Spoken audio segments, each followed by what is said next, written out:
तुमने कभी गौर किया है, कुछ लोग बिना कुछ कहे ही अपने आसपास का माहौल बदल देते हैं। वे ना चिल्लाते हैं, वे ना किसी से मिन्नत करते हैं, वे बस खामोश हो जाते हैं और अचानक से हवा बदल जाती है। लोग बेचैन हो जाते हैं, लोग उन्हें खोजने लगते हैं और जो लोग हमेशा सोचते हैं कि वे उन्हें बहुत अच्छी तरह से जानते हैं, अचानक समझते हैं कि दरअसल वे उनके बारे में कुछ भी नहीं जानते। सोचो, अगर तुम भी ऐसा करो तो, अगर तुम हर बात पर तुरंत प्रतिक्रिया देना बंद कर दो, अगर तुम झगड़े की जगह चुप्पी बना लो, अगर तुम छोटी बात का जवाब देने के बजाय थोड़ा पीछे हट जाओ, तो क्या होगा? यही असली राज्य छुपा है। जब तुम हर समय उपलब्ध रहना छोड़ देते हो, भावनाओं में या शब्दों में, शरीर और मन दोनों से, तो लोगों के हाथ से तुम्हें नियंत्रण करने का साधन निकल जाता है, क्योंकि वे तुम्हें हमेशा तुम्हारी प्रतिक्रिया से पकड़ते आए हैं। कभी तुम्हारे गुस्से से, कभी तुम्हारी जल्दी हाँ कहने की आदत, कभी तुम्हारे डर से।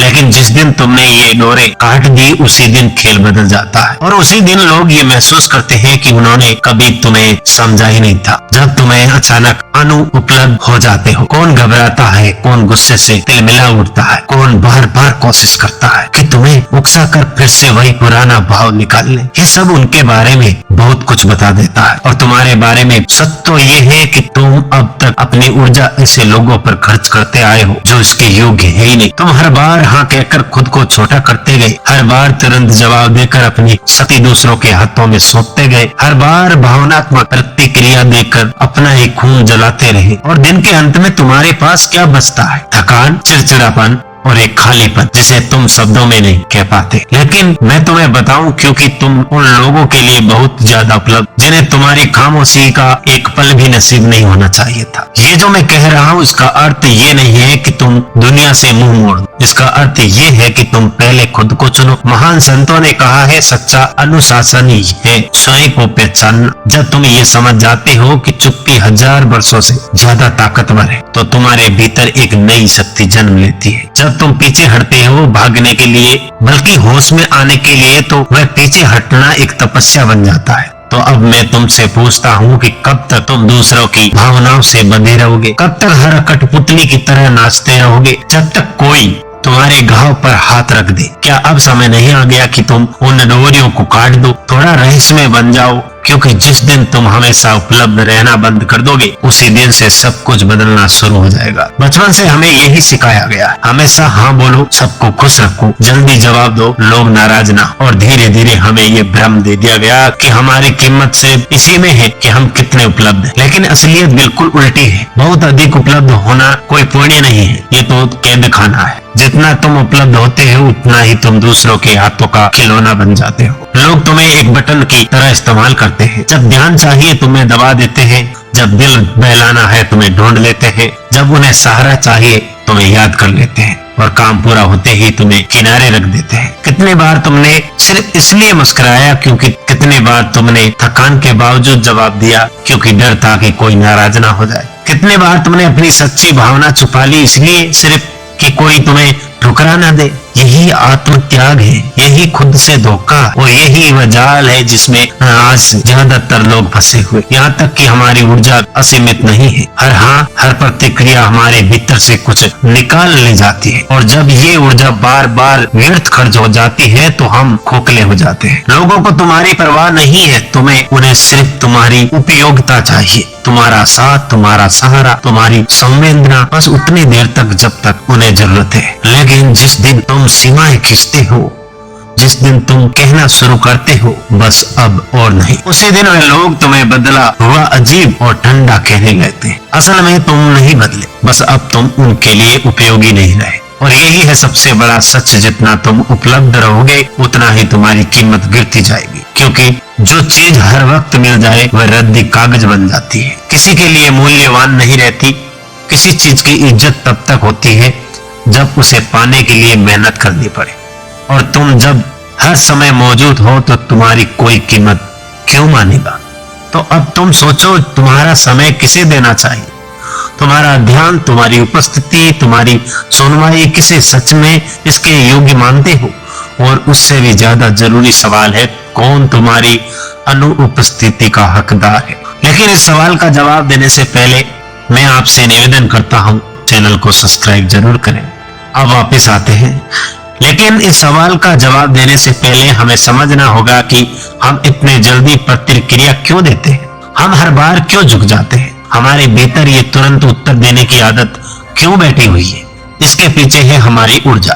कार्ल यंग ने कहा था, मनुष्य का मन कोई मशीन नहीं है, ये एक ऊर्जा तंत्र है। हर विचार, हर भावना, हर प्रतिक्रिया हमारी अतिरिक्त ऊर्जा का एक हिस्सा खा जाती है। अब सवाल ये है कि क्या तुम तय करते हो कि तुम्हारी ऊर्जा कहाँ खर्च हो, या फिर दुनिया तय कर लेती है जब तुम किसी की बेकार सी आलोचना का जवाब देने लगते हो, जब तुम किसी की उकसाहट पर तुरंत फट पड़ते हो, जब तुम उन लोगों को खुश करने में लगे रहते हो, तो दरअसल तुम अपने जीवन ऊर्जा वही लुटा रहे हो जहां से तुम्हें कुछ वापस नहीं मिलने वाला।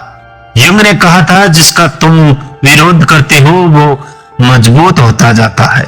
सोचो, जब भी तुम बार बार प्रतिक्रिया करते हो तो तुम उसी जाल में फंसते जाते। यही वजह है कि बहुत से लोग हमेशा थके हारे रहते हैं। वे कमजोर नहीं होते, बस उनकी ऊर्जा गलत जगह पर बह रही होती है। और जब इंसान लगातार थका हुआ रहता है तो वह असुरक्षित हो जाता है। याद रखो, थका हुआ इंसान शेर नहीं होता, वह शिकार बन जाता है। ऐसे लोग तुरंत पहचान लिए जाते हैं जो तुम्हारी थकान, तुम्हारी बेचैनी, तुम्हारी हर बात पर प्रतिक्रिया देने की आदत का फायदा उठाते हैं। वे जानते हैं कि तुम हर बात पर जवाब दोगे, वे जानते हैं कि तुम्हें ना कहना नहीं आता, वे जानते हैं कि तुम सबका बोझ उठाते रहोगे, और इसलिए वे तुम्हारे कंधों पर अपना बोझ डालते रहते हैं। लेकिन युंग ने यह भी सच्चा कहा, मन वही है जो ऊर्जा को भीतर बचा कर रख सके। इसका मतलब है ना कहना सीखो, बिना अपराध बोझ के चुप रहना सीखो, बिना डर के देखना सीखो प्रतिक्रिया देने से पहले, क्योंकि असली ताकत प्रतिक्रिया में नहीं है बल्कि सही समय पर सही कदम उठाने में। कितनी बार तुम पूरी रात सो नहीं पाए, कितनी अधूरी बातचीत को सोचते हुए, कितनी बार तुम घंटों ये सोचते रहे, मुझे क्या कहना चाहिए था, उसने ऐसा क्यों कहा, मैंने जवाब क्यों नहीं दिया। ये सब ऊर्जा का रिसाव है। तुम बीते हुए साए को जिंदा रखते हो और वही तुम्हें खींचते रहते हैं। ऊर्जा का एक ढाल है, जब तुम इसे बचाते हो तो तुम्हारी उपस्थिति में अपने आप सम्मान खींचती है। तुम कमरे में प्रवेश करो और बिना कुछ कहे भी लोग तुम्हारी ओर खींच जाए।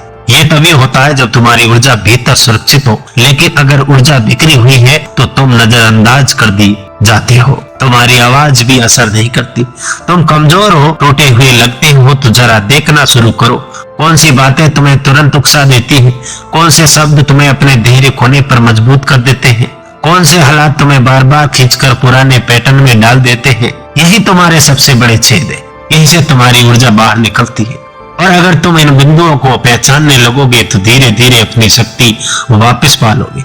लेकिन ध्यान रहे, इसका मतलब ये नहीं कि तुम पत्थर बन जाओ, इसका मतलब ये नहीं है कि तुम सजग बनो, ना ठंडे ना बेमायने बल्कि सचेत और अपने स्वामी। युंग ने यह भी बताया था कि जब इंसान अपनी ऊर्जा को सुरक्षित करना सीख जाता है तो दूसरों की परछाई उस पर काम नहीं करती। यानी कि जो लोग तुम्हें अपनी छवि में ढालना चाहते हैं, तुम्हें अपनी भावना का आईना बनाना चाहते हैं, उनकी शक्ति टूट जाती है और वही जगह वे जहां खेल और गहरा हो जाता है। जो लोग हमेशा तुम्हारी दयालुता का फायदा उठाते हैं, जो लोग हमेशा तुम्हारे सहारे खड़े रहना चाहते हैं, जो लोग तुम्हारे शांत होने से डर जाते हैं, असल में वे तुम्हारी ऊर्जा से पलते हैं। जैसे कोई बेल किसी मजबूत पेड़ से लिपटकर जिंदा रहती है, और जिस दिन पेड़ झुकना बंद कर देता है उस दिन बेल सूखने लगती है। इसलिए अगली बार जब तुम किसी को ना कहो, जब तुम प्रतिक्रिया ना दो, जब तुम चुप रह जाओ, तो समझ लो खेल बदल रहा है। तुम्हारी अनुपलब्धता उनके लिए संकट है और ये संकट उन्हें अपने भीतर झांकने पर मजबूत करता है। तुम्हारी चुप रहना कोई कमजोरी नहीं है, ये तुम्हारी आत्मा की शक्ति है। लेकिन यहाँ से यात्रा और भी बचीदा हो जाती है, क्योंकि जो लोग अब तक तुम्हें इस्तेमाल करते आए हैं वे अचानक बेचैन हो जाएंगे। वे तुम्हें उकसाएंगे, आलोचना करेंगे, तुम्हें अजीब कहेंगे। असल में समस्या तुम में नहीं है, समस्या है कि अब तुम उनके खेल का हिस्सा नहीं हो। और यही है अगला कदम, जब तुम सचेत चुप्पी में जाते हो, जब तुम प्रतिक्रिया देना बंद कर देते हो, तो दुनिया की सबसे गहरी चालें तुम्हारे सामने खुलने लगती है। मौन का खेल आधुनिक दुनिया शोर से भरी हुई है। हर कोई बोलना चाहता है, हर कोई तुरंत जवाब भी देना चाहता है, हर कोई अपनी बात साबित करना चाहता है, इवन अगर उस चक्कर में उसे अपनी शांति ही क्यों ना खोनी पड़े। लेकिन शक्ति, सच्ची शक्ति वह शब्दों के शोर में नहीं बल्कि मौन की गहराई में छुपी हुई। ध्यान से सुनो, ये मौन किसी कायरता का मौन नहीं है, ये जागरूक मौन है। ये मौन को उपस्थिति को और भी गहरा बना देता है। ये मौन जो शब्दों से ज्यादा कुछ कह देता है। जब तुम प्रतिक्रिया देना बंद कर देते हो तो तुम्हें देखना शुरू करते हैं, और जब तुम देखना शुरू करते हो तो तुम्हें एक ये पैटर्न नजर आने लगता है जो पहले तुम्हारी आंखों से छिपे रहते थे। कितनी ही बार तुम्हें देखते हो वही लोग, वही स्थितियां, वही खेल बार बार दोहराए जाते हैं। मौन में बैठकर ये साफ हो जाता है, और जब साफ दिखने लगता है तो तुम्हारे भीतर जागरूकता पैदा होती है। ये जागरूकता खतरनाक है उन लोगों के लिए जो तुम्हें नियंत्रण करना चाहते हैं, क्योंकि जिस दिन तुम देखना सीख जाते हो उस दिन उनका खेल बेकार हो जाता है। तुमने ध्यान दिया होगा कुछ लोग बेकार हो जाते हैं जब तुम जवाब नहीं देते, जब तुम सफाई नहीं लेते, जब तुम अचानक खामोश हो जाते हो। ये उनकी याद नहीं होती, ये उनका डर होता है, क्योंकि तुम्हारा मौन उनकी कहानी को छीन लेता है।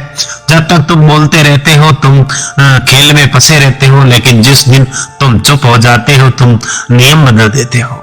और ये असंतुलन उन लोगों को पागल कर देता है जो तुम्हारी हर प्रतिक्रिया पर जीते आए थे। समझ लो, सच्चा मौन आवाज की कमी नहीं है, सच्चा मौन है अपनी ऊर्जा पर अधिकार। ये वह चुनाव कि जिस युद्ध में उतरना है और किस युद्ध को छेड़ देना है। व्यक्ति बनने के लिए दूसरी चाहिए, क्योंकि सिर्फ मौन में ही तुम अपनी आवाज सुन सकते हो, दुनिया के शोर से मुक्त होकर।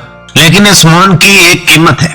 कुछ लोग तुमसे दूर हो जाएंगे, कुछ कहेंगे तुम ठंडे हो, अजीब हो, कुछ कहेंगे तुम घमंडी हो। पर यह सच है कि वो लोग कभी तुम्हें समझना चाहते ही नहीं थे। वे तुम्हें सिर्फ अपनी जरूरत की नजर से देखते थे, और जब तक तुम मौन चुनते हो तब तुम उपलब्ध नहीं रहते तो वे तुम्हें खोने लगते हैं। लेकिन सुनो, तुम दूसरों को नहीं खो रहे हो, तुम खुद को पा रहे हो, वो भी धीरे धीरे। ये मौन तुम्हारे भीतर से गढ़ता है, तुम्हारी थकी हुई ऊर्जा लौट आती है, तुम्हारा असली चेहरा उभरने लगता है, तुम्हारा केंद्र तुम्हारे भीतर मजबूत होने लगता है। और फिर तुम देखते हो कि जिन रिश्तों में सिर्फ नाटक था वे गिरने लगते हैं, जिन जगहों में सिर्फ शोर था वहां से दूरी बनने लगती है। हाँ, ये दर्द भी देता है। तुम्हें लगेगा कि तुम अकेले हो गए हो, तुम्हें लगेगा कि तुम गलत हो, तुम्हें लगेगा कि सब बदल गया। लेकिन ध्यान रहे, ये दर्द जन्म का दर्द है। ये अकेलापन कमजोरी नहीं है, ये अकेलापन शक्ति है। जब तुम सबके लिए उपलब्ध रहना बंद करते हो, जब तुम अपने लिए उपलब्ध होने लगते हो, यही असली पुनर्जन्म, यही असली स्वतंत्रता। अब कोई भी तुम्हारी डोर खींचकर तुम्हें कठपुतली नहीं बना सकता। अब कोई भी तुम्हारे घाव को कुरेद कर तुम्हें नचाना नहीं जानता, क्योंकि अब तुम मौन में टिके हो, और यही मौन ही तुम्हारी सबसे बड़ी ढाल है। और अंत में याद रखो ये सत्य, जब तक तुम हर किसी के लिए उपलब्ध रहते हो तुम सस्ता हो जाते हो। जब तुम मौन चुनते हो तुम अनमोल हो जाते। दुनिया में हर चीज जिसकी भरमार हो जाती है उसकी कीमत गिर जाती, और जो दुर्लभ होता है वह सम्मान पाता है। तो अपने मौन को दुर्लभ बनाओ, अपनी उपस्थिति को कीमत बनाओ, अपनी ऊर्जा को बचाओ, क्योंकि यही है जीवन का सबसे बड़ा अनुशासन, और यही है तुम्हारी असली आजादी। एक बार फिर से कह देते हैं, प्रिय दोस्तों, अगर आपको चैनल पर नए हो तो प्लीज चैनल को सब्सक्राइब जरूर कर लेना। धन्यवाद।